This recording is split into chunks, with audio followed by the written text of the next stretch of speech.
ఢిల్లీలో పర్యటిస్తున్న CM Revanth Reddy media chit chat లో ఇంట్రెస్టింగ్ కామెంట్స్ చేశారు. నేనే రాజు నేనే మంత్రినని ఎవ్వర్ని వ్యక్తిగతంగా విమర్శించనని అన్నారు. పేరు మారిస్తేనే కిషన్ రెడ్డి దుఃఖపడితే మరి తన మతం తన పేరు మార్చినందుకు తానెంత దుఃఖపడ్డానని అన్నారు. బీజేపీ అన్నదానికి రిప్లై ఇచ్చానని సీఎం చిట్ చాట్ లో అన్నారు. కాళేశ్వరం ప్రాజెక్టుపై విచారణకు సీబీఐ డైరెక్టర్తో పాటు కేంద్ర హోంశాఖకు లేఖ రాశామని అన్నారు. ఇప్పటి వరకు వాళ్లు ఎటువంటి నిర్ణయం తీసుకోలేదని చెప్పారు.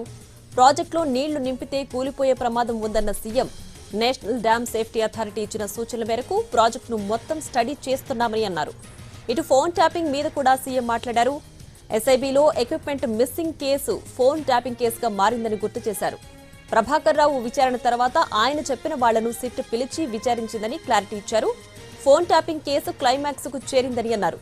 కాళేశ్వరం ప్రాజెక్టుపై విచారణ విషయంలో పెత్తనం మొత్తం కేంద్రం చేతిలోనే పెట్టామని అన్నారు.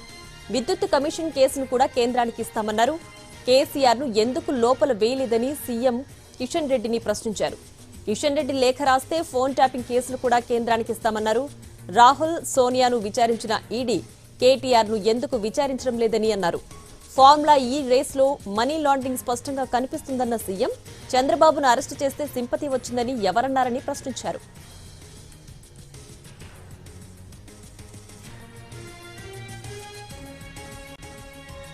కౌన్సిలర్ సీట్ కోసం మనుషుల్ని చంపారని ఆరోపణలు చేయడం సరికాదన్నారు సీఎం రేవంత్ రెడ్డి.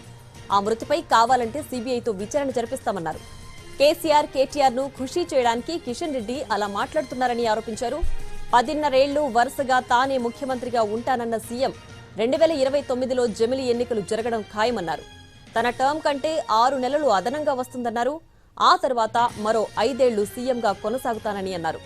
2029 నాటికి డీలిమిటేషన్ పూర్తయి సీట్లు పెరుగుతాయని అన్నారు. అలా రిజర్వేషన్లు కూడా వస్తాయన్నారు. తాను ఫోన్ ట్యాపింగ్ చేయడం లేదని, చేయాల్సిన అవసరం లేదని చెప్పారు సీఎం. కేసీఆర్ ఫామ్ హౌస్ లో ఉండి ఆయనకు ఆయనే శిక్ష వేసుకుంటున్నారని సీఎం చెప్పుకొచ్చారు.